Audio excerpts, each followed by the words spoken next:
32 से वहाँ पर शास्त्रीपुरम कॉलोनी वार्ड नंबर में करीब 38 लाख की ये SW ड्रेन डाली गई। फिर एक सीमेंट रोड शेख की मस्जिद में के पास डाली गई 25 लाख की लागत से।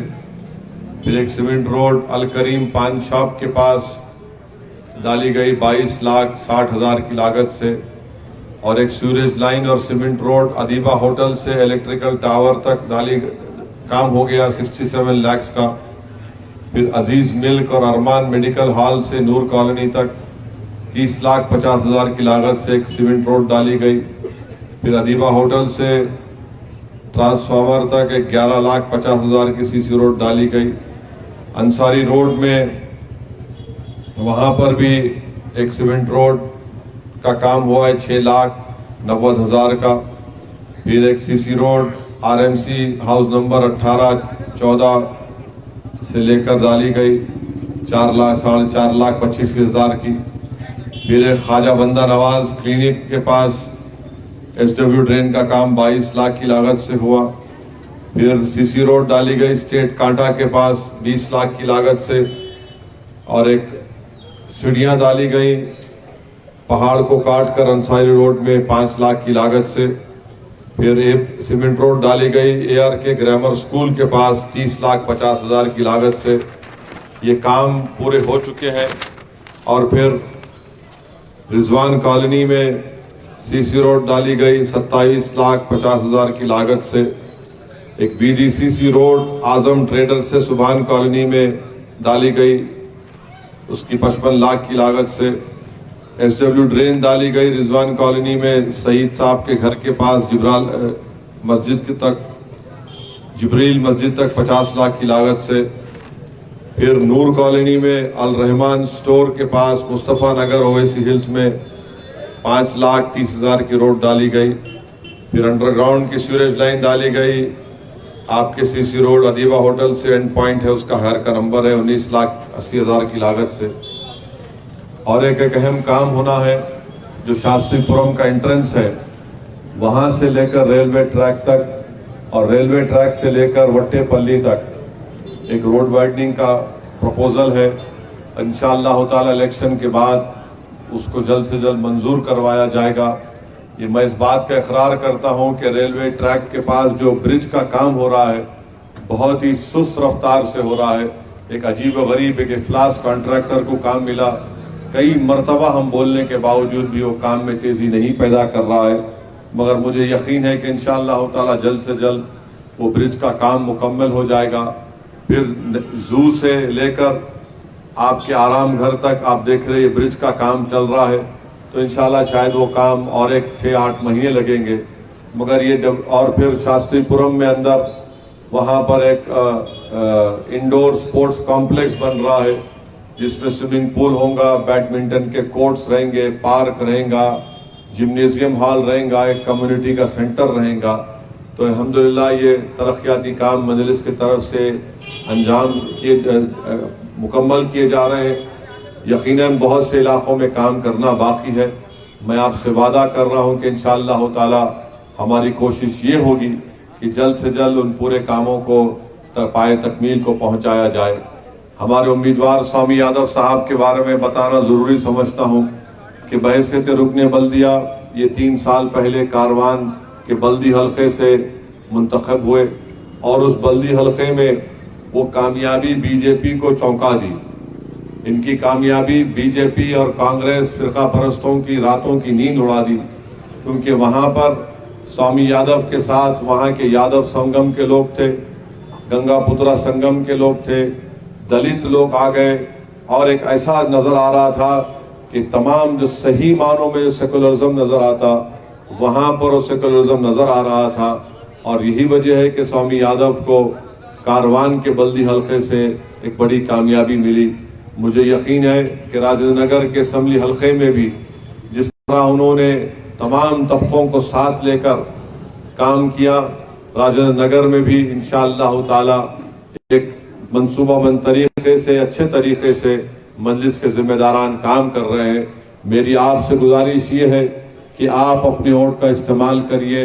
हमको राजेंद्र नगर से अपने MLA को मुंतखब करना है मजलिस की ताकत में इजाफा करना है, ताकि हमारे मसाइल हल सियासत जरिए से अगर हमको हल करना है तो बगैर अरकान असम्बली की उसमें इजाफा ना हो नंबर में, हम ज्यादा मसाइल को हल नहीं कर सकेंगे।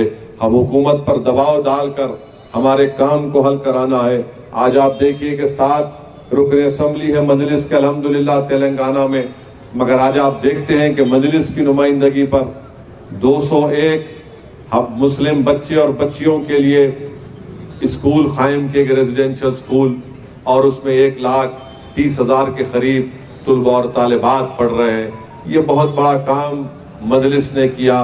मजलिस के मुखालिफिन को तकलीफ इस बात से होती है कि मिसाल के तौर पर मध्य प्रदेश में चुनाव होने जा रहा है, वहां पर इम्तियाज जलील को मैंने जिम्मेदारी दी, तो बुरहानपुर में पूरा बुरहानपुर एक हो गया वहां पर, और मुझे यकीन है कि इंशाअल्लाह एक अच्छा नतीजा निकलेगा। मगर ये तमाम मुखालिफिन मजलिस को तकलीफ यही है कि आखिर क्यों मजलिस मध्य प्रदेश जाती है, राजस्थान जाती है, झारखंड जाती है, बिहार जाती है, कर्नाटका क्यों जाती है, और मजलिस पर उल्टा ये इल्जाम लगाते कि मजलिस के जाने से ऐसा हो रहा। अरे भाई साहब, आप उत्तर प्रदेश में 402 असेंबली की सीटें, उत्तर प्रदेश में 402 कांग्रेस लड़ी और 1 पे जीती, और बीजेपी वहां पर करीब 250 के ऊपर अपने अरकान असेंबली को कामयाब कर गई। तो ये नहीं बोलते कि 402 सीट पर लड़के 1 जीते, नहीं, ओवैसी गए थे वहां पे। ये इनका एक अजीब मिजाज है। लोकसभा के 2019 का लोकसभा का इलेक्शन है, 540 लोकसभा की सीटें, 500 से ज्यादा कांग्रेस लड़के 50 जीती, मजलिस 3 लड़के 2 जीती। वो नहीं बोलेंगे अपनी नाकामी को। और फिर राहुल गांधी खुद अपना इलेक्शन हार गए अमेठी में, वहां मजलिस नहीं थी। तो ये आपको, और बीजेपी का सदर, तेलंगाना का सदर कह रहा है कि अगर हमको मौका मिला तो हम पुराने शहर में घरों पर बुलडोजर चला देंगे। आप अंदाजा लगाइए, नफरत देखिए कितनी है। मैं एक तरफ यूं इल्जाम लगाते मजलिस पे, दूसरी तरफ बीजेपी कहती कि पूरे ओल्ड सिटी में बुलडोजर लगा के घरों को, शादी खानों को तोड़ देंगे। इससे पहले का इनका सदर आया था, हम किशन रेड्डी को बोलना चाह रहे, आपका पहले का सदर भी आके बल्दिया इलेक्शन में बोला था कि ओल्ड सिटी में सर्जिकल स्ट्राइक कर लेंगे। ऐसा सर्जिकल स्ट्राइक हुआ कि उन्हें खुद हट गया पार्टी से, कोई दूसरे निकाल दिया गया उसको। तो ये बीजेपी की नफरत की सियासत और कांग्रेस की फिरका परस्ती की सियासत से आपको और हमको एहतियात करना है। मजलिस इत्तेहादुल मुस्लिमीन आपकी जमात है। हमने ये मुकाम ऐसे हासिल नहीं किया, 65 साल हमारे बुजुर्गों ने मेहनत की, जुस्तजू की, तब जाकर मजलिस को ये मुकाम हासिल हुआ है। तो इसलिए मैं नौजवानों से अपील कर रहा हूं कि 30 नवंबर के दिन हम तमाम को मिलकर जनाब स्वामी यादव साहब को यहाँ का रुकन असेंबली बनाना है, यहाँ का एमएलए बनाना है, और हम उसी वक्त कर सकेंगे जब हम मुत्तहिद होकर अपना एक एक वोट का सही इस्तेमाल करेंगे और मजलिस के उम्मीदवार को कामयाब करेंगे।